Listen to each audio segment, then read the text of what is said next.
Muito boa noite para você que está ligado na nossa página da Igreja Presbiteriana de Marechal Hermes, nosso YouTube também. Daqui a pouco você vai estar vendo isso tudo editado, bonitinho para você. Mas você que está vendo a gente online pela página do Facebook, seja bem-vindo, que Deus abençoe a sua vida. Mais um IPMH ao vivo de número 9. Estamos chegando já quase ao 10, número redondo. 2 anos de programa, 2 anos de projeto, e desde já agradecendo a você que está online e te pedindo, compartilha, pode mandar sua mensagem, pode mandar sua pergunta, mandar seu beijo, aquelas discussões básicas no comentário, pode rolar que aqui, ó, estou com 2 feras aqui para responder tudo hoje e resolver tudo aqui essa questão hoje ainda. Então, pode participar, fique à vontade, pode mandar mensagem para a gente, pode mandar mensagem pelo nosso WhatsApp, que é o 788807344, tá? 788807344, pode mandar também que a gente responde.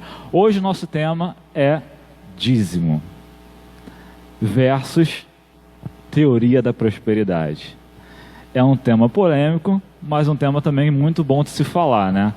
Que a gente vê muitas coisas dentro da igreja que não são faladas nesse assunto, e hoje é o dia que a gente vai ter para poder estar esclarecendo, e já vou estar apresentando a galera que está comigo, a galera enorme, você está vendo, né? Mas muito querida, o pastor Michel Vogas, que é da Igreja Presbiteriana de Bento Ribeiro, que é capelão da aeronáutica, é a primeira vez que está no IPMH ao vivo, então seja bem-vindo, que Deus te abençoe, que possa voltar outras vezes, né? E dar seu boa noite para a galera que está em casa. Boa noite a todos. A gente está muito satisfeito de poder estar aqui e de alguma forma contribuir aí com esse tema. Bacana. E o Rafael Mesa esteve no primeiro IPMH ao vivo de 2017, 18, né, Rafael? Nem lembro mais. 18, acho. Então, assim, não, 2017, dezembro de 2017.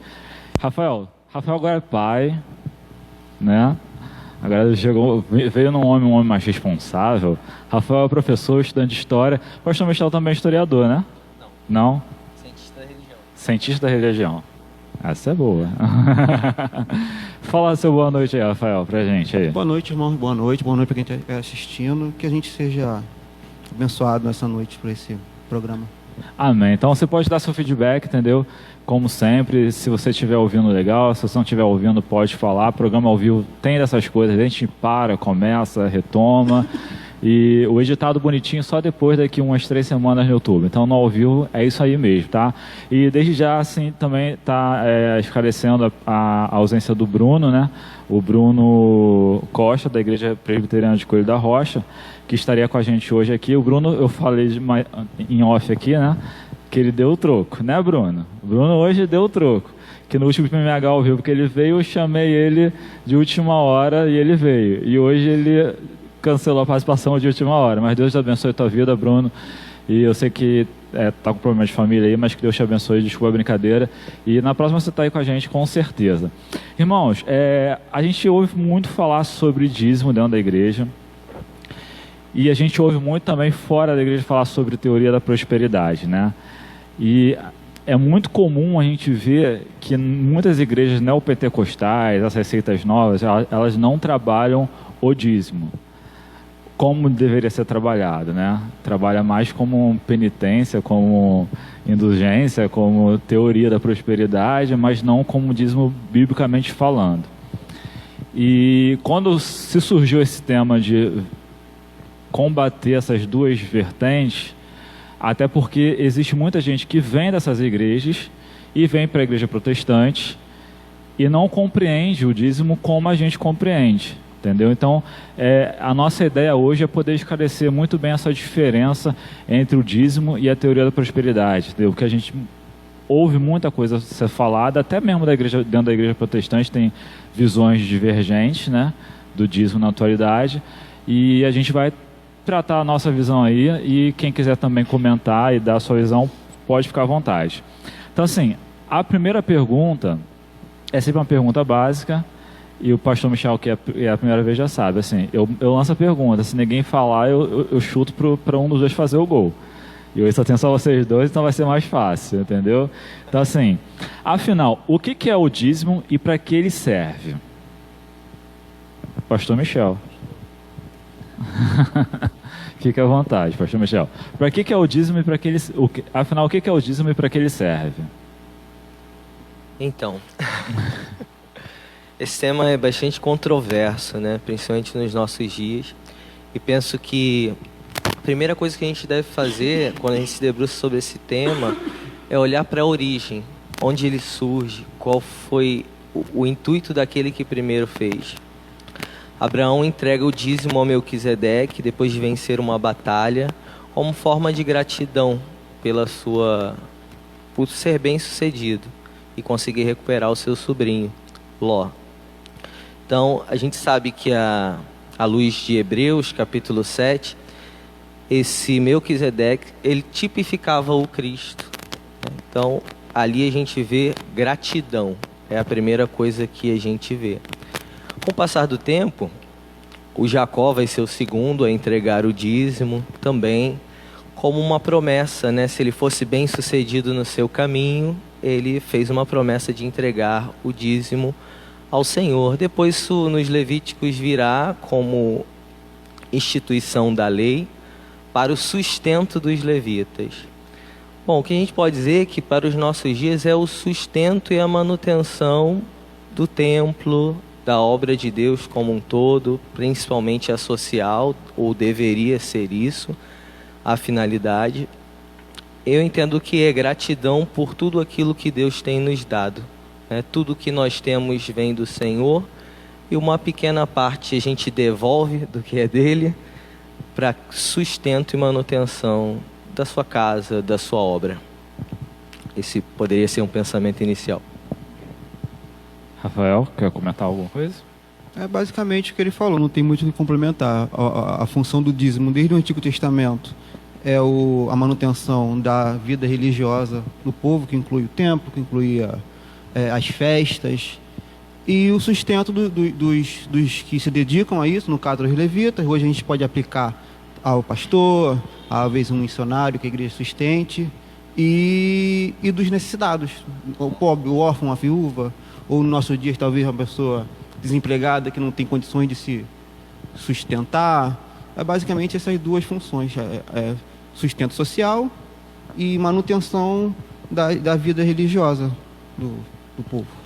E assim, o que a gente já está comentando um pouco antes, na abertura do programa, né, sobre essas igrejas que pregam a teoria da prosperidade. Existe uma base assim que eles possam estar usando biblicamente para falar a teoria da prosperidade. É um novo nome para o dízimo, entendeu? Sem compromisso, vamos dizer assim, ou um compromisso errado, né? Tipo, que é um compromisso de que você só é abençoado, igual aquela música de uma igreja famosa diz aí: dê e Deus te devolverá. Ou seja, se você não der, Deus não vai te dar nada, entendeu? Então assim, Então, a segunda pergunta basicamente é essa, assim: as igrejas que pregam a teoria da prosperidade, elas usam isso substituindo o dízimo, entendeu? Como nós protestantes ou mais as igrejas mais históricas usam, né? O que vocês podem me falar? Um problema primeiro dessas igrejas é que muitas vezes ela foca, e aí é um problema que às vezes as igrejas mais tradicionais acabam cometendo também, que é focar na parte do sustento do pastor, sustento do templo, sustento dessa atividade, às vezes enriquecimento, né, do pastor, do apóstolo, de quem for, e às vezes esquece dessa parte da obra social. Às vezes você tem irmãozinho na igreja passando fome, passando necessidade, então você foca num objetivo do dízimo e esquece do outro. Base bíblica você tem para qualquer coisa. Você tira um versículo qualquer do seu contexto, e aí você tem a base bíblica. Por exemplo, uma ideia que se usa muito é a ideia da semente, né? Que não, você vai dar o seu dízimo, vai ser a sua sementinha que você está plantando, Deus vai multiplicar, Deus vai te abençoar, vai te recompensar, e é sempre financeiramente, né? Você vê que um dos problemas é justamente essa visão só material, né? Não, Deus vai me recompensar financeiramente. Mas quando a bênção de Deus, a recompensa, vamos dizer assim, o galardão de Deus é principalmente espiritual do que material, ainda que Deus abençoe talvez materialmente, mas essa é mais assim, você foca em uma coisa, aí acaba esquecendo de outra, e aí você cria toda essa teologia equivocada em cima, né? Conflito, né? É a questão eu estava vendo ontem, estava falando de questão de interpretar, né? Eu estava vendo ontem um vídeo do Augusto Nicodemos falando é até outro tema, né? Falando sobre o casamento, mas que a gente estava até conversando outra vez sobre tatuagem, né? Que as pessoas pegam a Bíblia e muitas vezes interpretam de acordo com o que interessa para ela, né? E isso também na questão do dízimo. Assim, eu vejo muito vídeo de igrejas literalmente pedindo para que a pessoa passando, para a pessoa entregar, botar a chave do carro, botar isso, porque ali ela vai ser abençoada. Ou então, se ela estiver doente, se ela estiver com alguma dificuldade em casa, é porque ela não é fiel, entendeu? Pega aquela história do ser fiel no pouco e leva ao extremismo, entendeu? Então, eu tô doente porque eu não sou dizimista, entendeu? Assim, então, assim, meu dízimo tem que ser maior para minha saúde ser melhor e maior do que a do meu irmão, né? Basicamente isso, pastor? Então, não dá para barganhar com um Deus que não precisa de nada. Essa é uma máxima para esse tema, né? Mas nós somos uma sociedade em desenvolvimento. O que se vende na mídia, né, é que você precisa chegar a algum lugar, que você precisa evoluir socialmente, financeiramente. Então isso acaba florescendo um vasto campo para aproveitadores que isolam, como meu irmão aqui disse, determinados textos do seu contexto, e aí então começa-se a barganhar com Deus. Se você der muito, você receberá muito. Então aí a gente vê essas campanhas de chave de carro, de passar patrimônio, terreno, aliança. Pessoas que são capazes de entregar aliança, símbolo do seu casamento, em determinadas reuniões. Deve-se combater isso com leitura das escrituras, pegar texto, pegar o seu contexto. A gente vive uma geração, lamentavelmente, de um analfabetismo bíblico, né? O ideal da reforma, o ideal daqueles primeiros protestantes, que era fazer as pessoas aprenderem a ler para lerem as escrituras e entenderem as escrituras, ele acabou se diluindo, né, com o passar do tempo. Esse ideal tão maravilhoso que é de interpretar as escrituras. Então, examine, né? Examinar sempre é o melhor conselho.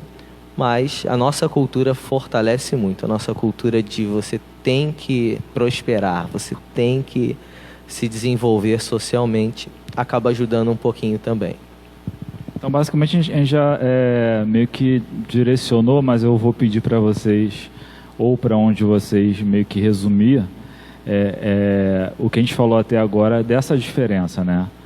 O que a gente pode, resumidamente, falar que é teoria da prosperidade pregada e o que a gente pode falar que é o dízimo biblicamente pregado, entendeu? Assim, resumindo, até que a gente já falou bastante sobre isso, mas resumidamente, assim, para as pessoas entenderem, como ela pode, uma pessoa que nunca entrou numa igreja evangélica, nunca teve uma convivência, ela vai entrar numa igreja, seja tradicional ou neopentecostal, como ela pode diferenciar o que é a teoria da prosperidade, o que é o dízimo, biblicamente falando?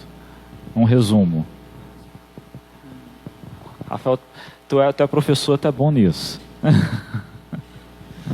Eu diria que o dízimo seria uma contribuição voluntária, no sentido de que você não é obrigado a forçar, ainda que, mesmo como você falou, nas igrejas tradicionais existe essa advertência até que ponto o dízimo é obrigatório, mas não é uma coisa coercitiva em cima da pessoa, com um objetivo de gratidão, com o objetivo de abençoar o reino de Deus, de abençoar a igreja. E quando a teologia da prosperidade, ela trabalha com o dízimo como uma forma de negociar com Deus, de barganhar com Deus, de você alcançar prosperidade financeira através do enriquecimento do pastor, que na prática é o que acontece, ou através dessa tentativa de barganhar mesmo, negociar com Deus, usando passagens bíblicas tiradas do seu contexto. Acho que um conceito que ajuda é: eu entrego o dízimo porque eu já fui abençoado. Né? Qualquer coisa que seja para você ser abençoado é abusivo. Então, eu entrego porque eu já fui abençoado, reconheço isso e quero ajudar a minha comunidade nas suas necessidades. Qualquer coisa que seja para barganha, como meu irmão disse, é abusivo. Não se barganha com Deus que não precisa de nada. E é o que a gente fala até dentro da igreja mesmo, né? Assim, acho que o dízimo é a devolução e do que já recebi, e a teoria da prosperidade é a barganha, é a compra, né? Então, basicamente, então a gente poderia basicamente falar que assim, a diferença entre a teoria e o dízimo é essa, que o dízimo é a devolução e a teoria da prosperidade é a compra da bênção, né? Que não existe a troca, né? Uma troca que não existe, né? O Rafael estava falando em questão de obrigação, mas biblicamente, qual é a visão de obrigação de dizimar? Que a gente vê assim, a gente vê muita gente que teve até dentro da igreja mesmo, né? Assim, não sou obrigado, aquele meme, eu não sou obrigado a nada, eu não sou obrigado a dizimar. Tu vê pessoas que trabalham e falam isso, assim, eu não sou obrigado a dizimar porque o dízimo tem que vir do meu coração, eu tenho que me sentir à vontade em dizimar. Isso é correto? Assim, biblicamente falando, assim, não senti vontade de dizimar esse mês, não vou dizimar. Eu costumo falar assim que às vezes eu vejo gente dentro da igreja tratando o dízimo como taxa de condomínio. Como eu fui síndico durante 10 anos, eu entrava no elevador, eu costumava falar isso nas assembleias, que eu entrava e ficava observando, aí a pessoa pegava as contas na portaria, aí tinha lá TV a cabo, telefone celular, plano de saúde, que não sei o que lá, a pessoa ia abrindo. Aí quando chegava na taxa no boleto de condomínio, que eu pagava o elevador, que pagava a água, que pagava tudo, a pessoa dobrava o boleto e botava dentro da bolsa. Então, assim, não via como uma obrigação, mesmo sabendo que aquilo ali estaria sustentando a área comum do prédio, né? Então, assim, tem muita gente que dentro da igreja trata o dízimo como um boleto de condomínio. Assim, hoje, esse mês, eu prefiro pagar a minha TV a cabo do que tirar o dinheiro do dízimo para pagar a TV a cabo para ficar vendo televisão, do que ter a TV a cabo cortada, né? Então, assim, o que vocês podem falar em relação a isso? A obrigação. É obrigado? Não é obrigado? Qual é o limite da obrigação? Eu acho que pelo Novo Testamento existe uma certa o Novo Testamento em alguns momentos te convoca, não sei se é a melhor palavra, te chama a contribuir financeiramente com o reino de Deus em geral. Você vê textos falando que o trabalhador é digno do seu salário, então a gente já pode aplicar isso para um missionário, para um pastor. Você vê a ideia de que os nossos bens não são nossos, então a gente tem tudo é de Deus, então a gente deve contribuir para o que Deus está fazendo na terra. Eu acho que o ponto mais complicado para mim é que se tem que ser 10%. Eu acho que esse é o ponto que é mais... que é difícil você dizer pelo Novo Testamento sim ou não. Eu acho que um coração regenerado, uma pessoa que nasceu de novo, uma pessoa que se converteu, para isso vai ficar bem tranquilo. Ele não está preocupado não, eu tenho que dar acima disso, menos. Tanto é que, em geral, quem mais questiona quem mais quer debater essa questão de dízimo, quer debater porque não quer pagar, porque não quer contribuir. Porque geralmente quem tem o coração generoso, quem tem o coração voltado para o reino de Deus, não está muito preocupado. Não, tem que dar 10, tem que dar isso, tem que dar aquilo. Então eu diria que é uma obrigação você usar os seus bens para a glória de Deus, que inclui ajudar a igreja local, mas não diria que esse 10% exatamente tem que ser 10%, tem que ser um dízimo mesmo. Os 10%, porque muita gente fala que no Novo Testamento o dízimo não é obrigatório. Mas eu concordo com o Rafael nesse sentido. Mas a questão da taxação de 10% é uma coisa restrita ao Antigo Testamento? Agora é uma dúvida pessoal minha, né? É uma coisa restrita ao Antigo Testamento ou o Novo Testamento também fala dos 10%? Então, a gente tem que entender a Bíblia como um todo, né? Existe uma linha que passa e tem uma ligação entre todos esses temas. Uma máxima para se fazer doutrina é esse tema aparecer por diversas vezes em toda a Escritura. E eu acredito que dízimo é uma questão de gratidão mesmo. Os corações agradecidos, eles normalmente não têm problema com isso, como o nosso irmão aqui disse. Não tem problema de entregar. Nesse sentido, eu sou bem literalista. Eu acredito em 10% mesmo de tudo aquilo que você teve, de tudo aquilo que você ganhou. E eu vou na base. Quando Abraão entrega o dízimo, e isso acontece pela primeira vez com Abraão, ali está escrito dízimo, foi antes que houvesse lei, antes que houvesse circuncisão, antes que houvesse nação de Israel. Jesus mesmo, ele censura lá alguns irmãos, alguns judeus, Marcos 23, 23, que entregavam o dízimo do endro, do cominho, né? Tem toda aquela questão, mas que esqueciam de praticar realmente a vontade de Deus, e Jesus vai censurar isso ali. Aí ele diz, façam isso, mas não esqueçam dessas outras coisas também. Então você vê até a aprovação de Jesus para entregar dízimo das mínimas coisas. Ele diz, façam isso, mas não esqueçam da justiça e uma série de outras coisas. Né? Porque uma coisa não compensa a outra. Né? Trazer o dízimo e você pode ser impiedoso. Né? Ele quer a piedade. E vejo Hebreus sendo trazido, né? Abraão é uma grande referência para nós. E não é para o povo judeu. Abraão foi escolhido ali quando ele ainda era incircunciso. Por isso ele é o nosso pai na fé, a nossa referência. Hebreus vai falar, Romanos vai falar a beça sobre o Abraão. E tantos outros livros e cartas, né, falarão sobre a fé do Abraão. Então eu entendo que é uma questão literal. Eu entendo os dízimos como uma questão literal, fruto de corações agradecidos.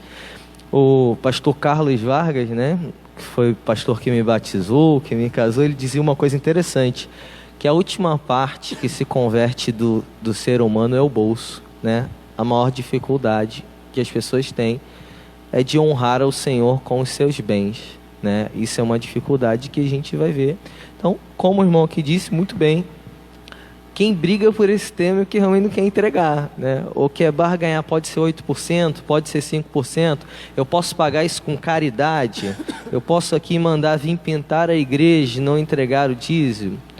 Eu penso que não é por aí, isso chama oferta, né? Eu quero abençoar a igreja com a pintura nova. Acho que a gente pode ir até muito além dos 10%, não vejo dificuldade com isso, coração cada vez mais agradecido, ele quer fazer algo, né, pelo seu irmão, algo pela sua comunidade mesmo. Agora, eu acho que 10% é o mínimo que eu posso contribuir, né? A gente vem para uma igreja como essa, ela tem ar-condicionado que está aqui funcionando, água, luz, né? É um dever, inclusive, nosso, olhar para isso e dizer, eu utilizo isso tudo, então eu devo participar. Acho que tem um outro problema que se desencadeia aí, né? Que parte quando a gente chega nesse tema. É como as igrejas têm administrado. Muitas pessoas têm dificuldade de olhar o dízimo sendo administrado de um jeito que ela não concorda. Então é um outro problema também, né? Então a igreja precisa ter uma administração clara, né? As pessoas precisam saber das coisas. Todos que quiserem precisam saber o que acontece com o dízimo. Nem sempre a gente vai concordar, às vezes, com a utilização do dízimo. Usou o dízimo para comprar um ar-condicionado. Eu acho que precisava comprar uma câmera. Mas é igual o governo. O governo usa os nossos impostos para asfaltar uma rua na Zona Sul quando está precisando uma na Baixada. A gente pode discordar dessas coisas. É perfeitamente natural, né? A discordância. Só que tem gente que não consegue ter paz com isso. Então, eu acho que eu falei bastante. Só para quem estiver acompanhando, dar referências bíblicas, né, do que ele citou. que eu lembro de cabeça, a entrega de Abraão é Gênesis 14, para quem quiser acompanhar. A questão de Jesus que ele citou é Mateus 23, o pastor falou Marcos, é Mateus 23, 23. A questão de Abraão e Melquisedeque é Hebreus 7, 10 ele fala alguma coisa sobre dízimo, principalmente o 7, para quem estiver acompanhando em casa, quiser procurar na sua Bíblia. Outra coisa interessante que o pastor falou, essa questão da transparência, né? Pela melhor experiência que eu tive com a igreja presbiteriana é de que ser bem transparente. A igreja que eu fui membro 3 anos antes de casar, eram bem transparentes em relação a como ela usava os bens, né? Mas muitas igrejas não são. Esse é um problema. Às vezes a igreja é até honesta em como ela usa, mas os membros não estão sabendo. Aí a pessoa se sente meio alienada do que a igreja está fazendo, não sabe. Ou às vezes tem igreja que o pastor sozinho administra todos os bens da igreja, e às vezes ele acaba usando mal, usando de forma indevida. Então é até uma questão para se pensar, a questão da transparência, né? Não, isso é o que você falou assim, graças a Deus, né, que dentro da igreja presbiteriana existe uma cultura até de muito rígida, que algumas pessoas veem como rígida, né? Tem a questão da transparência, a questão da prestação de conta, da comissão de exame de contas. Exatamente assim. Então, quando a gente teve, até eu saindo daqui no último dia da reunião do sínodo, e a gente pegou um carro para ir deixar a Rita em casa, e eu conversando com a Rita sobre o evento, e o cara, depois que eu deixei ela em casa, foi me levar em casa, ele começou a perguntar sobre a igreja presbiteriana, né? E o cara ele ficou assim, cara, vocês são muito organizados, né? Porque ele falou, não, que eu participei de uma assembleia, que a pessoa era consagrada a pastor, não tinha que precisar estudar, e que o pastor que recolhia o dízimo levava para a casa dele. Eu falei assim, não, lá existe toda uma relação de exame de conta, uma prestação de conta. Para você ter que usar o dinheiro, você precisa fazer uma solicitação à tesouraria, dizer para que serve, apresentar uma nota fiscal. Isso faz toda a diferença, né? Foi o que o Rafael falou, a transparência, né? E as pessoas veem isso. E quando as pessoas veem isso, elas sentem a vontade de dizimar ou não, né? Tem algumas pessoas que realmente não dizimam foi o que você falou, o que o pastor Carlos falou. O bolso ainda não foi convertido, entendeu? Ainda mais assim, aquela questão de às vezes a pessoa ganha pouco e dói tirar os 10%, mas tá vendo o lado humano da situação e não o lado espiritual. Eu, quando cheguei aqui em Marechal, eu não era diácono ainda, mas eu perturbava a diaconia nesse sentido, assim. Porque a primeira coisa que eu recebi quando cheguei aqui foi um envelope de dízimo. E eu estava desempregado, entendeu? E outro dia eu estava conversando, eu já agora como presidente da junta, estava conversando com uma irmã sobre isso. Eu entreguei o envelope para ela, falei, mas é um trabalho. Eu falei assim, filho, mas é questão de fé, entendeu? Porque o envelope não é só de dízimo, o envelope é de oferta. Então, assim, e se você for fiel num pouco, mesmo que Deus te abençoar, porque Deus vai abrir portas para você. Agora, se você ficar na mente que só vou começar a dizimar, a abençoar quando eu estiver trabalhando com um bom salário, tu está indo pelo caminho errado, né? Tá comentando com ela, assim. E, assim, a gente vê isso muito dentro da igreja, né? Principalmente na igreja presbiteriana, essa questão do poder dizimar e ver onde está indo o seu dinheiro, onde está indo a sua contribuição. Então, assim, a gente estava falando...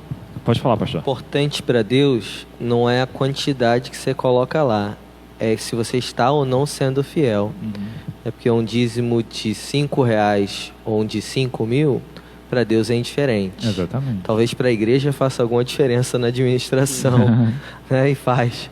Mas para Deus, que olha, Ele quer ver um coração grato e que realmente fala a verdade. Exatamente. Né? Ele coloca ali aquilo que Deus abençoou, a 10ª parte daquilo que Deus abençoou. Para Deus é importante o coração honesto. Tanto é que tem pessoas que ela poderia dar mais de 10% tranquilamente, sem problema nenhum, e fica nos 10% e não está sendo fiel. Porque ela está pensando, não, eu tenho que dar os 10%, ele poderia dar mais, sem dificuldade. Para mim, ele não está sendo fiel porque ele não tá sendo generoso de verdade, né? Não está abrindo o seu coração. Ele poderia dar uma oferta a mais, sem problema. Às vezes a pessoa, com dificuldade, ela dá aquele 10% ali.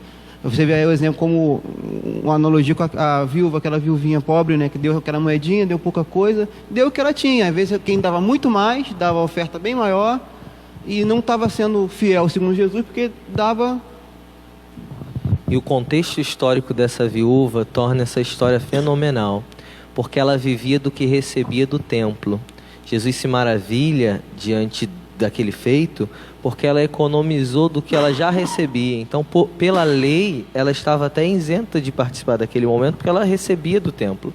Mas ela economiza para poder participar. Ou seja, ela entendeu verdadeiramente o que era aquele momento, né? E os outros davam do que sobravam, muitas vezes para aparecer, ostentar diante dos outros, né? Então, a história dessa mulher é uma história fantástica. Ela não tinha obrigação e ela decidiu economizar para poder fazer isso. E ela estava isenta, não precisava, mas fez. E assim, pensando assim, nessa questão, eu não sei se a gente pode afirmar isso, mas é o mesmo lado da oração, do louvor. Se você faz uma coisa que você não faz de coração aberto e contrito a Deus, Deus não recebe. Então, assim, não adianta você chegar e vir aqui depositar no negócio do Flácio os seus 10% do seu salário, mas revoltado. Pô, tô botando 10% aqui, mas poderia estar pagando a prestação da minha televisão, poderia estar com um telefone novo, mas tem que dar 10% porque senão vai ficar feio, pois o pastor vai vir lá na contabilidade que eu não estou dizimando. Entendeu? Assim, é um dízimo que Deus, na minha opinião, assim, Deus não recebe. Assim, a bênção não volta para a pessoa, porque é uma coisa dada por uma obrigação, uma obrigação que ela se sente obrigada a dar e não dá de coração, independente do que ele falou, independente do valor, entendeu? Então, assim, você pode dizimar R$5, se você tiver condições de dar R$5, Deus vai se agradar com isso. Se você tiver condições de dar R$10.000, Deus vai se agradar com isso, mas que dê de coração, né?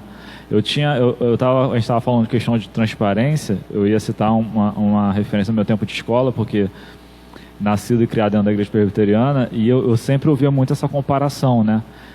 Porque eu entrava muito nesse debate, né? Porque na igreja católica não é obrigado não sei o que lá, não é obrigado não sei o que lá. Foi assim, você tem que ver o contexto histórico das duas igrejas, né? Os incentivos fiscais das duas igrejas. Eu falava assim, você entra numa igreja evangélica, essa semana até um rapaz postou no meu Facebook, eu cocei para poder responder, você não vou responder, porque senão vai gerar polêmica. Ele não é evangélico, que colocou, a minha sugestão é que os crentes, em vez de dar dízimo para os pastores, a visão, né? Dar o dízimo para os pastores, comprem cestas básicas e distribuam na rua. Aí eu dei vontade de entrar assim, e quando você vai numa igreja, foi o que o pastor falou, você vê uma luz acesa, você vê um ar-condicionado, você toma uma água gelada, você tem um estacionamento, você tem um papel para ler a liturgia, você tem um data show exibindo a música. Então, assim, tem toda uma estrutura que você vê, que precisa funcionar, e precisa de dinheiro para funcionar. Tem toda uma estrutura, o pastor Michel sabe muito bem, burocrática, que uma igreja precisa cumprir, entendeu? Assim, de cartório, de Receita Federal, de impostos, que a igreja evangélica não é isenta, como muita gente acha que é. Então tem que pagar seus impostos, pagar IPTU, pagar cartório para registrar um documento, que não é barato para pessoa física, imagina para pessoa jurídica, que a igreja tem CNPJ. Então, assim, muita gente não vê que o dízimo serve para o sustento da casa, não só no sentido das boas obras, missões, assistência social, mas também para manter a estrutura, né? O pastor Michel, como administrador de uma igreja, sabe muito bem disso, né? Eu, como secretário aqui da igreja, eu acompanho muito bem isso.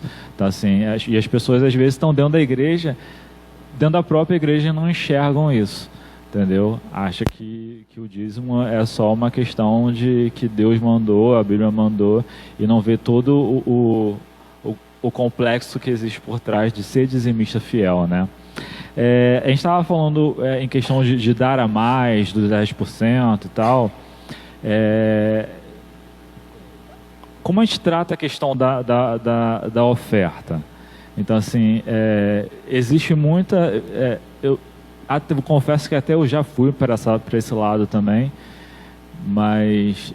me perguntar de como agir, mas, por exemplo, até que ponto deixa de ser o dízimo e seja oferta, de um dinheiro que eu recebi a mais, de uma benção que eu recebi a mais, de um processo, ou, sei lá, de que eu ganhei de presente, oferta segue o padrão dos 10%. Então, assim, como a gente pode diferenciar, para quem está assistindo e vai assistir, a diferença do dízimo e para a oferta?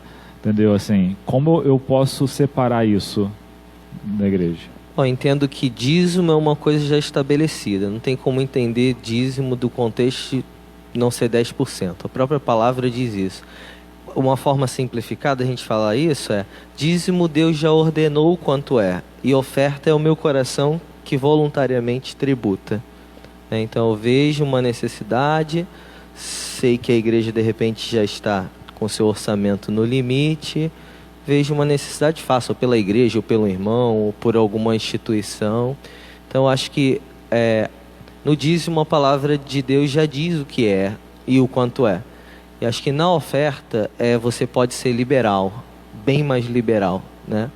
Então você olha a necessidade, se interessa. E acho que uma coisa que ajuda muito, justamente para não cair no engano dessas teorias aí de prosperidade. A oferta é para quê? Será usada em quê? Nas igrejas históricas, por exemplo, a gente faz... nós queremos construir um prédio de educação religiosa. Então você sabe que você está entregando ofertas direcionadas para aquilo, e sempre com prestação de contas. E eu acho que isso traz paz, né? Sabendo, estou entregando uma oferta especial para quê? Tem alguma destinação, né? Quando se pede, qual é a destinação? É para ajudar os missionários a terem um 13º, né? A terem uma ajuda no final do ano, porque eles têm filhos, estão num campo missionário. Qual é o objetivo de tal oferta especial? Penso eu que é um bom caminho, né? Pode ter outras alternativas aí também para ajudar. Eu não sou tão literarista quanto o pastor, mas a ideia do dízimo é dar 10% de tudo que você recebe. Então, se você recebe uma renda, um dinheiro extra, você dá os 10% daquele dinheiro extra. Se você se compromete a dar o dízimo de tudo que você tem, você vai dar o dízimo de tudo que você ganha. Então, acho que não tem muito para onde correr disso. E a oferta seria algo a mais por fora. Às vezes, como o pastor falou, acho que não tem muito o que complementar, não. Assim, eu até peguei aqui, né? A definição no dicionário do dízimo é referente à 10ª parte de um todo. Então, assim, eu vou muito pelo que o Rafael fala, assim. Eu ajo assim, né? Até quando eu recebo algum... seja dinheiro de presente ou seja de alguma causa judicial, eu sempre procuro separar os 10%, entendeu? Então, assim, eu até brincava que quando eu estava desempregado, às vezes meu envelope de dízimo ia com R$3, R$4, mas era 10% do que eu recebia naquele mês, entendeu? Então, assim, meio que eu junto a oferta pegando essa questão dos 10%, entendeu? A não ser casos específicos que também às vezes confundem muito, como o pastor falou, a questão de campanha. Aí você tem uma campanha de construção de uma coisa, você tem a campanha de comprar um equipamento para a igreja. Aí eu já acho mais liberal de você dar, não 10%, mas dar o que você tiver, o que o teu coração tiver disposto a dar. Tem gente que chega e banca aquele equipamento todo. Tem gente que chega lá e bota no envelope R$2, entendeu? Tudo se fundamenta na questão da voluntariedade e da autenticidade do que está no teu coração, né? Sobre essa questão de 10% é interessante você ver o caso de Abraão, que o pastor citou, né? Porque ele deu o dízimo, pelo menos aí existe uma discordância, ele deu também do que era dele, mas a princípio ele deu 10% dos bens que ele pegou de espólio na guerra, bens que ele não ficaria com ele. Então ele deu 10% de uma coisa que nem era dele. Ele pegou os bens na guerra e devolveu para o reino. Não, eu quero as pessoas, não quero os bens. E a princípio ele deu pelo menos daqueles bens que ele pegou, ele deu para Melquisedeque. Então era até 10% de algo que ele nem ia ficar. Então ele levou a sério, em dizer, essa questão de 10%, né? Então, às vezes, as pessoas... Porque o perigo é tipo assim... A pessoa pensa, não, tem que dar 10% só do meu salário, e às vezes você recebe por fora até um valor considerável. Eu já ouvi na igreja perguntas assim, não, será que se eu receber uma causa na justiça, Não é a minha renda, então será que eu tenho que dar? Não, se é 10% de tudo que você ganha, tudo que você ganha. A gente estava falando aqui, citamos vários exemplos bíblicos, eu até pulei uma das perguntas aqui, porque vocês já chegaram a responder, que era a questão de falar sobre o sistema de dízimo dentro da Bíblia. Quando começou, o pastor Michel já até deu um esclarecimento, meio que uma linha do tempo de como começou o dízimo, né? Mas no Novo Testamento, onde a gente consegue enxergar o dízimo, porque você ouve muito isso, né? Até de pessoas ditas protestantes, que na Nova Aliança não se fala em dízimo, então não existe a obrigatoriedade. Então, assim, no Novo Testamento a gente pode destacar alguma coisa que nos remeta a essa importância de dizimar? Como eu disse, olhando a Bíblia como um todo, ela não pode ser separada, né? Ela tem toda uma ideia, né? Do início até o fim. Então, Jesus não repreendeu em nenhum momento a entrega de dízimo. Eu acho que Jesus, em toda a autoridade de ordem e moral, a palavra dele é decisiva. A gente tem até um texto dele falando para fazer isso, mas sem esquecer da justiça, da misericórdia. Acho que a referência de Abraão para a gente expressa muito, porque ele é uma referência de fé, ele é uma referência, né, a ser seguida, o seu exemplo. Um outro caminho também é que esse não era um tema conflitante, então não se tem muitas referências de repreensões quanto ao tema, porque a maioria das pessoas, elas não tinham essa dificuldade, elas davam até além, é o que a gente vai ver, elas ultrapassavam até esses limites. A gente vai ver a maioria dos temas que aparecem no Novo Testamento, eles eram frutos de conflitos, de problemas, de divergências. Então, tanto Jesus quanto os apóstolos precisam ensinar, precisam corrigir, e eles acabam sendo recorrentes. Então, é como se a gente falasse de batismo de crianças, batismo infantil. Era uma coisa ordinária. As pessoas faziam, as casas inteiras eram batizadas, o chefe da casa se convertia, aquela era a religião da família. Aí não aparece versículos específicos dizendo batiza a criança, né? Então, não era um tema conflitante, pelas minhas observações, não é um tema conflitante. Então, por isso não tem essas ordenanças mais explícitas. Não era um conflito. As pessoas faziam isso e a graça era tamanha que elas iam muito além disso. Eu consigo ver isso no Novo Testamento. Acho que muito da dificuldade das pessoas com o dízimo é uma dificuldade com um tema teológico que é mais complicado, que é a nossa relação com o Antigo Testamento e a nossa relação com as Escrituras hebraicas. Então, mesmo se não houvesse essa referência a Abraão, que é anterior à lei, e mesmo se não houvesse a referência a Jesus falando diretamente sobre dízimo, embora haja divergência até nessas duas referências, só o fato da lei ter o dízimo já seria uma coisa para instruir a gente. Toda a Escritura é divinamente inspirada e útil para ensinar, corrigir, conforme 2 Timóteo 3, 16, 17. Então, não é porque está na lei que necessariamente, porque a lei continua sendo um instrumento de ensino para a gente. Então a gente não ignora também o que está na lei. A lei também pode instruir a gente sobre dízimo, sobre oferta, sobre tudo. Até porque muito do ensino do Novo Testamento não é novo. É interpretação e referência ao Antigo. Então, esse é um tema mais complicado, que por ter dificuldade com esse tema, que é a nossa relação com o Antigo Testamento, a nossa relação com o Antigo Testamento escrito, e a nossa relação com a Antiga Aliança como instituição, faz com que a pessoa tenha dificuldade com o dízimo. Não, eu não estou mais na lei, então o que está lá no Antigo Testamento não serve mais de Mateus para trás, nada serve. É uma dificuldade que às vezes as pessoas têm, que é falta de compreender o que o próprio Novo Testamento ensina sobre o Antigo. Essa referência, por exemplo, de Jesus a Mateus 23, de que o pastor falou, do dízimo do cominho, da erva e tal.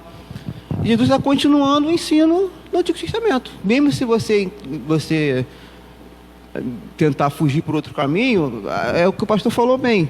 A Bíblia é uma continuação. A gente não segue só Mateus para frente. Não segue só o que a nossa Bíblia está escrito no Novo Testamento.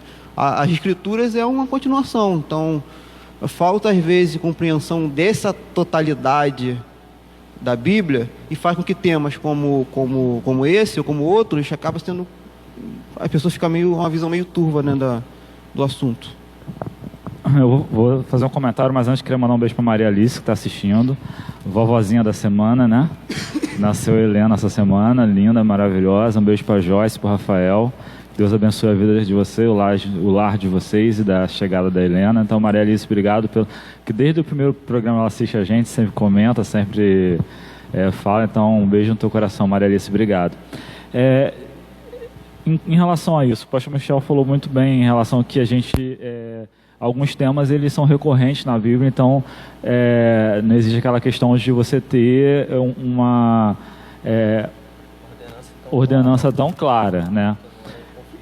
Hoje em dia, os conflitos são gerados não só em relação ao tema do dízimo, mas em relação ao tema do batismo, outros programas que nós já tivemos aqui, mas eu agora voando alto aqui nos meus pensamentos.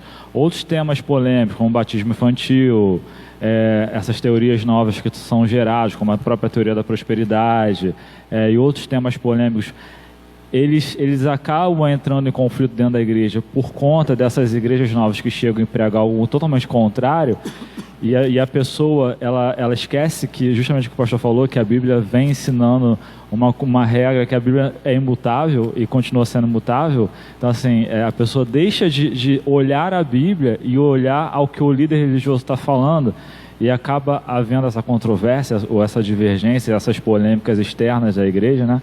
Seria mais ou menos isso, pastor? Né? Viajou. Viajei. Não, assim, a Bíblia, o senhor falou que a Bíblia, ela, na verdade, ela chega e coloca esses temas já pontuados do início ao fim, independente se Novo ou Velho Testamento. Correto? Chega essas novas igrejas e trazem uma nova identidade, uma nova teologia. Entendeu? Essa na visão de quem é novo convertido ou de quem não busca ler a palavra, é da onde surgem essas opiniões divergentes de pode ou não pode, ou não é, porque a pessoa esquece de olhar a Bíblia e olha o que a nova igreja está pregando, mais ou menos isso. Então, a Bíblia, ela tem uma história, ela tem uma cultura, ela está distante de nós muitos anos, né? Então a gente precisa ter... Você pode ver que essas igrejas que aparecem aí com esses pensamentos e ideias novas, elas têm uma fraca exegese, uma fraca hermenêutica, né? O camarada tem uma visão, ele olha para um texto, ele começa a ensinar a partir dali, e às vezes a base é fraquíssima. Qualquer pessoa com um pouquinho mais de instrução seria capaz de corrigir aquilo. Então, realmente, ser protestante é aceitar as escrituras do Antigo e do Novo Testamento, debruçar-se sobre elas, procurar compreender aqueles que estudaram bastante, ler os pais da igreja, né, que é uma boa literatura complementar, né, para ajudar a entender a escritura, procurar pessoas que realmente dedicaram a sua vida e se debruçaram sobre as escrituras para compreendê-la como um todo, quer ler outros livros que ajudem, né? Então eu penso que esse é o problema, muito rasos no seu conhecimento, na sua exegese, na sua hermenêutica, e geram esses conflitos. E os protestantes históricos, né, estão ficando rasos também, né? Por isso que muitos aderem a esse tipo de movimento. Então isso fica um lembrete até para a própria as igrejas mais tradicionais, as igrejas mais históricas, para que elas também se voltem às escrituras, né? Se voltem novamente. Por exemplo, essa questão que você tinha falado antes do amigo que falou que o evangelho dá dinheiro para o pastor. Mas às vezes na prática, em muitas dessas igrejas, é o que acontece. A igreja dá o dinheiro para o pastor. Então, aí acaba que quem está de fora acaba achando que todas as igrejas evangélicas são assim. Todas as igrejas evangélicas, o pastor faz o que quer com dinheiro, enriquece ilicitamente, aí compra fazenda, compra aquilo. E aí, aí Até porque quem está na mídia, em geral, são justamente esse pessoal. Quem tem canal de televisão, quem tem, parece, briga por aí, aparece no jornal, então a imagem que fica do evangélico é a imagem do que defende a teologia da prosperidade. Aí que... E é até compreensível, porque quem tem de fora não tem obrigação de saber, não, a igreja tal é uma coisa, a igreja tal é outra, isso aqui é isso aqui. Quem está de fora, cabe a gente mostrar a verdade, né? Mostrar que não é só isso, a igreja evangélica não é só prosperidade, não é só dar dinheiro para pastor. A igreja presbiteriana, por exemplo, você tem toda essa transparência, esse cuidado, essa rigidez. E às vezes esse é o problema, às vezes a gente se cala e aí quem está de fora vê, não, evangélico é isso aí. Então essas igrejas novas acabaram assumindo a identidade do que é ser evangélico, né? Não só na questão da teologia da prosperidade, mas às vezes no modo de falar, no modo de se portar, de falar as coisas, defender as coisas, né? Aí, o evangélico hoje, na cabeça da pessoa, virou o da teologia da prosperidade. Não, é porque na verdade foi o que você falou assim, não existe, eles não conseguem fazer uma diferenciação, né? Às vezes, em parte disso que a gente estava conversando antes, já que às vezes as próprias igrejas tradicionais não investem em divulgação, exatamente, nessa parte de jornalismo, nessa parte de divulgação mesmo. Para mostrar o correto, né? Para mostrar o correto. O programa, a ideia do IPMH ao vivo surgiu em cima disso e várias vezes a gente comentou isso aqui, né? Que a gente, às vezes, pela internet, às vezes, para um programinha de 1 ou 2 horas, a gente tenta ir contra a 4, 5 redes de televisões, ou então 5 horas de horário alugado numa emissora aberta, que prega totalmente ao contrário, entendeu? Então, assim, a nossa ideia do IPMH ao vivo é justamente essa, é chegar e falar assim, não, o que vocês estão vendo aí, nesses canais aí, está errado. A Bíblia não fala isso, né? Porque foi o que o Rafael falou, a gente acaba botando a gente tudo num balaio de gato só.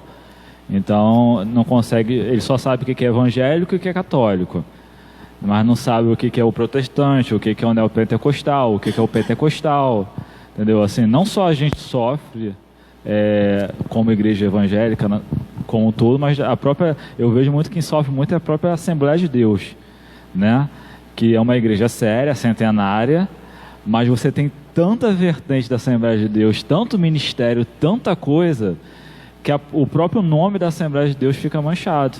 Então, assim, infelizmente as pessoas não têm o hábito isso é cultura brasileira, né? Não tem o hábito de ler o manual, né? Compra um telefone, não lê o manual. Compra uma televisão, não lê o manual. Então, ouve falar de uma igreja, não procura saber como aquela igreja está agindo. Então, a gente acaba entrando, como o Rafael falou, nesse balaio de gato. É tudo evangélico. É evangélico e católico, entendeu?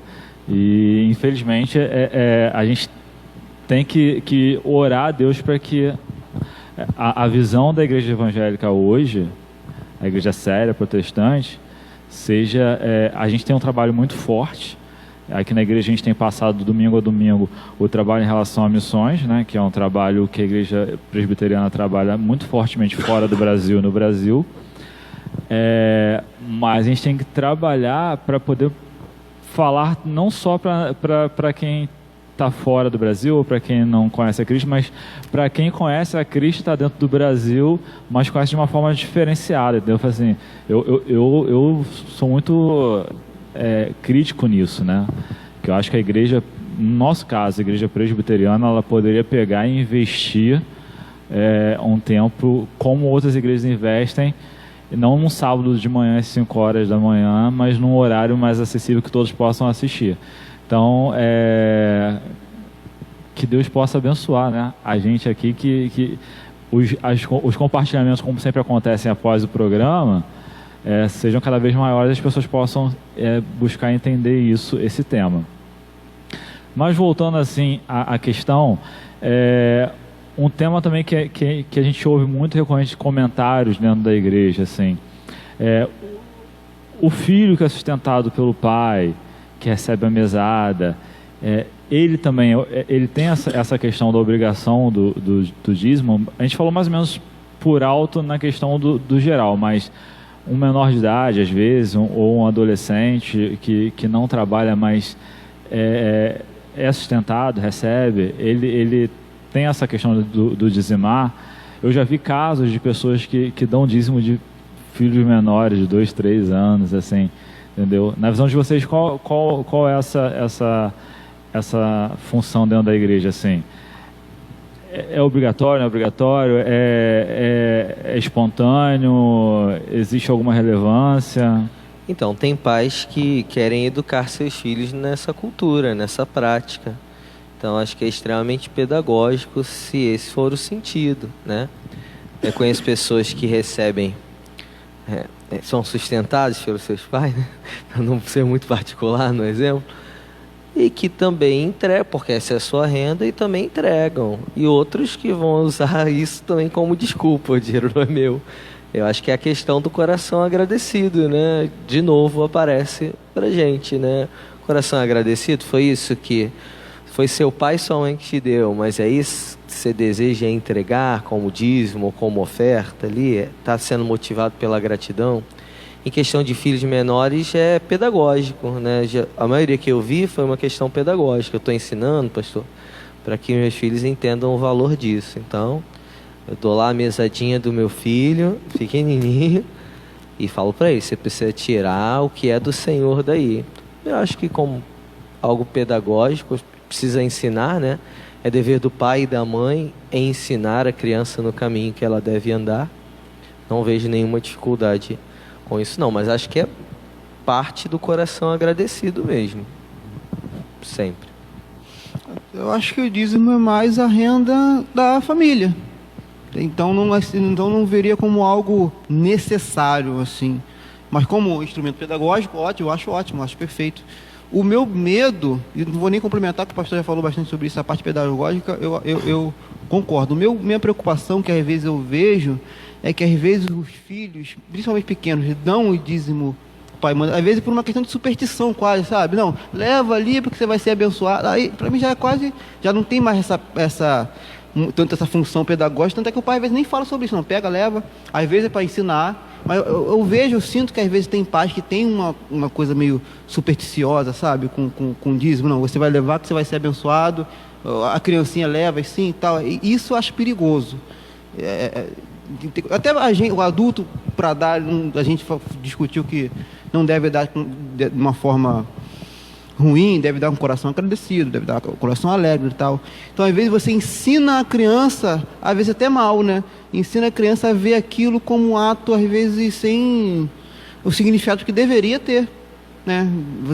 Não adianta você ensinar mal, mas como instrumento de ensinar a criança aquilo que o dízimo nos ensina, de que os nossos bens são de Deus, a fidelidade, a questão de contribuir, isso eu acho ótimo, acho válido sim. E outra parte da igreja também está atuando como educadora nesse sentido, né? Que às vezes foi o que o Rafa falou, às vezes o pai meio que força a criança lá a dar o dízimo, né? Então a criança aprende de uma forma errada. E às vezes até dentro da própria escola dominical, no cultinho infantil, existem formas didáticas e espirituais de você mostrar à criança o real sentido do dízimo, né? Eu penso que a função é da família, sempre. Não pode terceirizar para a igreja, não pode terceirizar para a escola. Tu falarás ao deitar, ao levantar, caminhando. É a função do pai, é a função da mãe ou dos tutores responsáveis, né, avós ou quaisquer outros. É a função da família ensinar de fato. A igreja, ela reforça. Eu penso que a igreja funciona como um reforço. Mas é a função do pai e da mãe. Se a família negligenciar isso, a liderança da igreja precisa ir lá e dizer, você está negligenciando o ensino. Sempre será. Te falava esses dias, uns 3 irmãos, nós estávamos falando sobre o que a nossa sociedade, mesmo aqueles que são crentes, tem ensinado para os seus filhos. Eu vi o testemunho de um pai que queria muito que suas filhas estudassem, se tornassem pessoas. Uma se tornou médica, outra se tornou engenheira, e ele estava lamentando profundamente que muitas vezes deixavam as filhas em casa para que elas pudessem estudar e dar o seu melhor na profissão. E o que acabou, inclusive nos domingos, o que acabou acontecendo é que as filhas realmente se tornaram excelentes profissionais, mas sem nenhum zelo ou apreço pelas coisas do Senhor. Penso que o que mais um pai e uma mãe deve orar é para que aquela criança, aquele menino, aquela menina seja um servo de Deus. E todas as outras coisas, se você é um servo de Deus, virão de uma forma muito bem sucedida. Então é um grande alerta aos pais, né? Eles querem que os filhos se tornem médicos, advogados, só que nós somos pessoas que cremos que a vida não é só isso aqui, que vai além disso. Reino de Deus é o que a gente crê. Então fica um alerta, né? Mas foi o que o senhor falou assim também. Cabe também da liderança da igreja verificar de que forma isso está sendo passado para a criança, né? Foi o que a Rafael falou. Às vezes, se a liderança identifica que aquilo está sendo passado como uma mera obrigação ou superstição, é chegar e orientar, já que, como o pastor falou, é obrigação da família, orientar a família a estar ensinando de forma correta a criança. O problema é que às vezes, algumas vezes, a própria família já está agindo também de forma errada e acaba tudo dando um problema só, né? Tem uma canção que nós cantamos muito na igreja, né, no mês da família, que é o hino 395 do Inário Novo Cântico. Ele tem uma estrofe que diz assim: os pais crentes aos filhos afirmam as verdades da lei do Senhor. Com as obras do ensino confirmam. Então passa pela questão do ensinar, do falar, mas as obras ali confirmando, né? Porque criança aprende muito mais com exemplo do que necessariamente com o que se fala. A gente vê até muitos pais ensinando coisas terríveis aos filhos, por exemplo, não quer atender um telefone, os próprios pais ensinam a mentir, né? E depois querem cobrar a verdade. Não quer atender aquela pessoa e diz que o papai não está em casa, diz que a mamãe não está em casa. E na frente, quando cresce, querem cobrar a verdade, mas às vezes essas questões são ensinadas em casa. Então, volto a repetir, em casa é o berço da educação, do ensino. A igreja, nas questões religiosas, reforçam, mas os pais não podem negligenciar o ensino da palavra do Senhor e com as obras confirmarem, né? A gente já chegou a falar um pouquinho sobre isso aqui hoje, mas um estudo de caso, vamos dizer assim, né? Pessoa dentro da igreja, membro de igreja, ou frequentante, assíduo da igreja, vendo o trabalho da igreja, e ela resolve não dizimar para a igreja, mas fazer boas obras. Entendeu? Eu já vi casos assim, tipo assim, não vou dar o dízimo para a igreja, mas vou dar roupa para uma criança, vou dar uma cesta básica para uma família, que é pegar os meus 10% e fazer a minha caridade. Entendeu? Comentem. Eu acho que não faz nem muito sentido, né? Você está participando de uma igreja, acredita que a igreja é uma igreja séria, que está divulgando o reino de Deus. Então não tem muito sentido você deixar de contribuir com a igreja que você está participando. Por outro lado, eu acho que a igreja organizada, junta, ela consegue fazer muito mais, direcionar melhor essa obra social do que as pessoas sozinhas. A igreja, ao longo da história, ela fez muito, até hoje, ela faz muitas obras sociais, o hospital, o orfanato, a igreja em geral, o cristianismo em geral, né? Então, eu acho que não tem nem muito sentido. Mesmo se você não tivesse referência bíblica para dizer sim ou não, é uma questão de lógica, não tem... Se você não ama aquela igreja o suficiente para poder contribuir com aquela igreja financeiramente também, eu não sei, que às vezes você usa, eu acho que você falou, né? Você usa a luz, você usa o ventilador, você usa isso, você usa aquilo, você se aproveita, vamos dizer assim, do trabalho do pastor que dá trabalho para preparar um sermão, dá trabalho, o trabalho de quem está fazendo multimídia, de quem está cantando, ensaiou, então você se aproveita da igreja e muitas vezes você não contribui, você não retorna, é uma questão que não tem nem muito sentido de você fazer. Mas espiritualmente, pastor, espiritualmente, assim, não faz sentido, tranquilo, mas qual é a volta espiritual na vida dessa pessoa, assim, o retorno espiritual na vida dessa pessoa, de estar dentro de uma igreja, às vezes até não só congregando, tomando Santa Ceia, participando de um ministério, mas prefere dar o dízimo da forma dela em outro lugar. Espiritualmente, o que isso acarreta na vida de uma pessoa? Quando a gente se propõe a ser membro de uma igreja, a gente antes passa por um aprendizado, ver como a igreja se organiza, ver o que ela pensa, o que ela acredita. Tem aquele momento normalmente com o pastor ou com um irmão muito experiente na classe ali de iniciação, catecúmenos, assim, aquela primeira classe que te apresenta a igreja. Então acho que ali você deve tirar todas as suas dúvidas, seus questionamentos, né? Se não é o pastor que está dando aula ali, ou precisa de alguém que esclareça de uma forma mais profunda, tem que chamar o pastor para instruir. Então acho que quando a gente aceita participar de uma igreja como membro, é porque a gente está de acordo com o que aquela igreja pensa, né? Então novamente eu volto a falar da gratidão, né? As pessoas agradecidas, elas não criam o menor problema para nada. É o que precisa, irmão? Tô lá junto com você. Então, problema é que as pessoas que criam esses conflitos em relação ao dízimo, elas mesmas são as mais encrenqueiras na igreja com todo o restante, que envolvem fofocas, dissensões, facções, né? E começa a se criar partidos, né? Então, eu justamente acredito que espiritualmente, né, como era a sua questão, isso é muito ruim.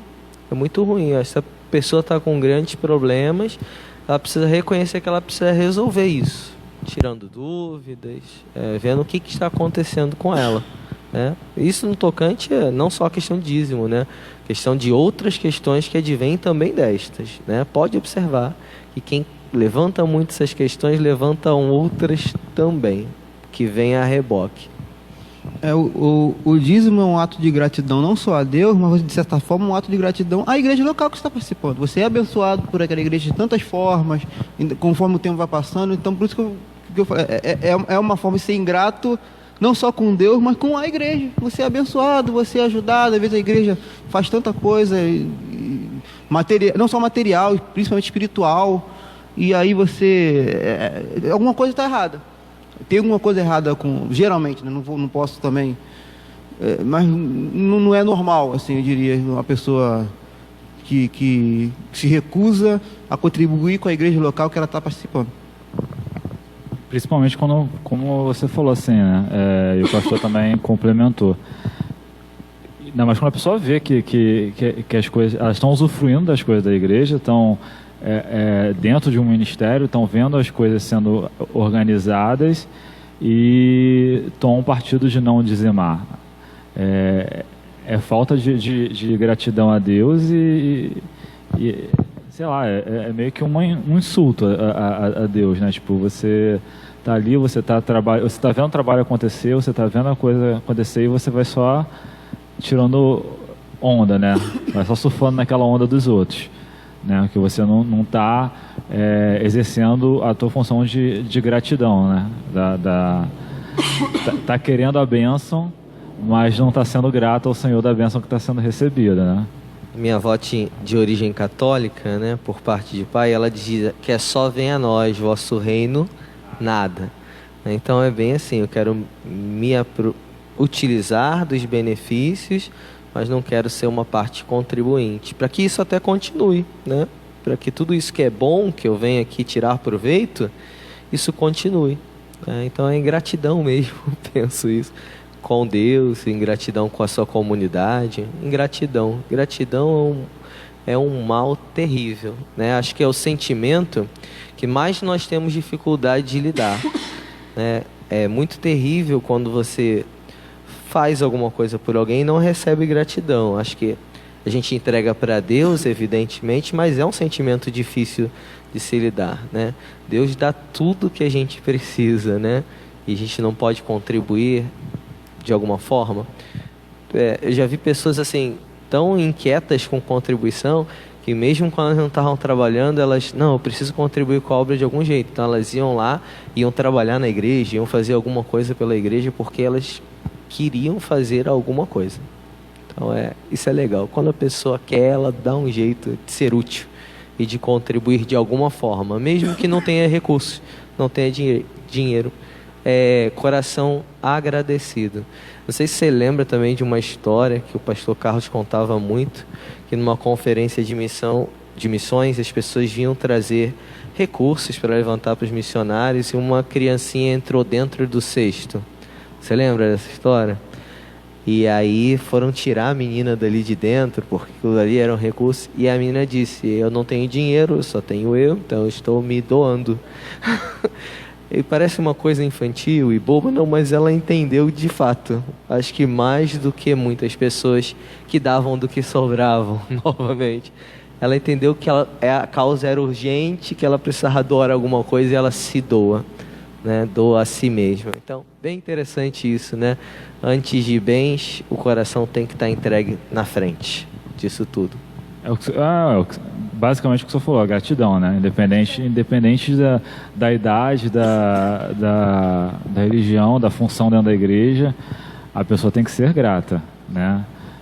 Aquilo que Deus tem dado infinitamente para a gente, independente se for financeiramente ou como você falou, através de uma ajuda, já que eu não estou trabalhando, vou ajudar e tal, mas reconhecer de que Deus tem sido misericordioso conosco, que a gente está devolvendo aquilo, né?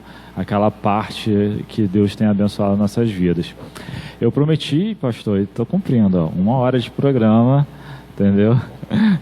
Graças a Deus, assim, porque assim, o dízimo e a teoria da prosperidade é um tema que fica meio no obscuro, né, de se falar dentro de igreja, né, eu costumo falar que é meio que um assunto proibido, tipo assim, muitos pastores não gostam de pregar sobre isso, não gostam de cobrar certo irmão que sabe que não está dizimando, porque pode deixar um irmão melindroso e tal. Então é um assunto meio complexo mesmo, mas como nós falamos aqui, a gente vê muita coisa sendo falada de forma errada lá fora e a gente tem que tratar de forma certa, entendeu? Então assim, quando eu propus esse tema foi porque eu ouvi esse questionamento da boca de uma pessoa de dentro da igreja, tipo, eu não dou o dízimo porque o dízimo é a mesma coisa que está falando de teoria da prosperidade. Então, assim, a pessoa não estava compreendendo o sentido a diferença que eu quis explanar hoje aqui, e os senhores muito bem falaram, da diferença da teoria da prosperidade e da diferença do dízimo, né? Da gratidão e da barganha, né? Do comprar e do devolver, né? Porque o dízimo a gente devolve e a teoria a gente está comprando aquela bênção. Irmãos, assim, eu queria estar agradecendo imensamente, né? A gente conseguiu, eu pulei algumas perguntas porque vocês já responderam. Isso sempre acontece. Isso sempre acontece, né? Então a gente pula algumas perguntas porque já foram respondidas para a gente não ficar muito redundante. E, assim, graças a Deus, Deus sabe de todas as coisas, né? Quem conhece o Ministério do PMH ao vivo sabe que quanto mais pessoas presentes, mais prolonga o tempo de programa. Então, assim, um dos pedidos de quem assiste a gente é que o programa tivesse duração menor para ser assistido posteriormente no YouTube. Que às vezes assistir 3 horas de programa no YouTube é cansativo, né? Então, a gente está conseguindo alinhar o nosso programa de acordo com o que a gente está tendo de feedback do pessoal que assiste. Então, eu queria estar, nesse momento, passando a palavra para vocês estarem fazendo suas considerações finais. Se quiser deixar algum pensamento, alguma pontuação mais clara sobre o assunto, ou só se despedir, que fiquem à vontade, porque a gente está chegando ao final do nosso programa de hoje, né, nosso programa número 9. Então, é o momento de vocês estarem dando um até breve, né? Que sempre rola o convite de voltar em outro tema. talvez mais polêmico ainda. Pastor Michel. Então, acredito que realmente o que a gente falou de alguma forma vai contribuir, né, para as pessoas que ainda têm dúvidas sobre esse tema. Então, é só lembrar que tudo aquilo que você vê que é abusivo, né, que barganha, realmente Deus não está nisso, né? Mas aquilo que tem propósito, que tem objetivo, que é claro, que é transparente, com certeza Deus está nisso. Deus está na verdade e não em coisas obscuras, né, que a gente vê por aí. E o nosso desejo é que o Espírito de Deus realmente esclareça as pessoas. Porque por mais que a gente explique, por mais que nós nos baseemos na Escritura, sempre tem pessoas que olham o texto e interpretam de formas diferentes, mas que realmente é Deus que nos dá a paz que excede todo o entendimento, possa, através da ação da iluminação do Espírito Santo, realmente fazer as pessoas compreenderem isso de uma forma sensata, para que isso não sejam empecilhos, para que isso não tire a nossa alegria de estar na casa de Deus, servindo, contribuindo e adorando, porque esse é o desejo de Deus, né? Que a gente esteja na casa dele, louvando o nome dele com os nossos irmãos e que haja paz no nosso coração, né? E estude, leia, releia, sempre pedindo a orientação de Deus através da ação do seu Espírito. Esse é o melhor caminho. Estou feliz de participar, é a primeira vez, né? Acho que eu não fiquei tão à vontade com a câmera, mas assim, foi muito agradável aqui a conversa, né? A condução foi muito boa, muito bom estar aqui com meu irmão também, grandes contribuições. Então, louvado seja Deus por isso, e a gente agradece todos que acompanharam aí. Amém, pastor. Rafael? Bem, eu agradeço ao Gil, ao pastor, a igreja por ter disponibilizado o espaço e tal. Foi um programa que eu acho bem bacana, bem interessante. A quem se dispôs a ficar uma hora e 15, colocar o programa começou como 8 horas, assistindo, quem vai assistir depois, mais tarde. Uma última consideração que a gente podia fazer é que o dinheiro, ele revela muito sobre o coração da pessoa, né? Como a gente usa o dinheiro, né? Porque o dinheiro se torna um ídolo muito fácil, né?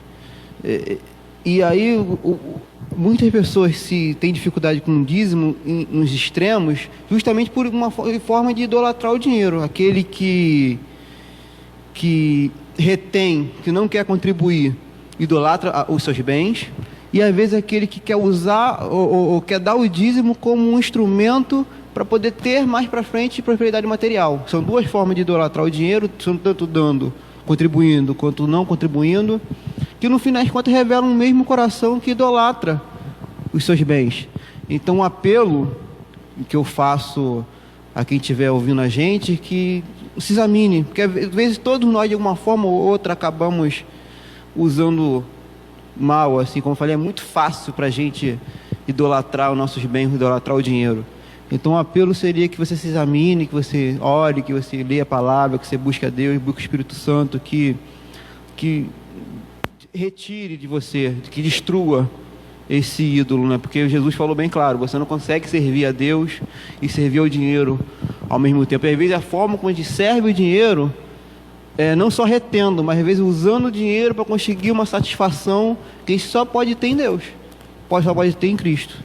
Então esse é o apelo, essa é a minha oração, e é nisso que eu peço a bênção de Deus. Amém. Amém. Bela palavra final, assim, realmente eu estava pensando e muita gente tem se apego, pega o dinheiro como ídolo, né? E deixa de dizimar porque está vendo o dinheiro como aquilo que é mais importante do que a obra do Senhor. Entendeu? A sua satisfação financeira é maior do que a sua vida espiritual.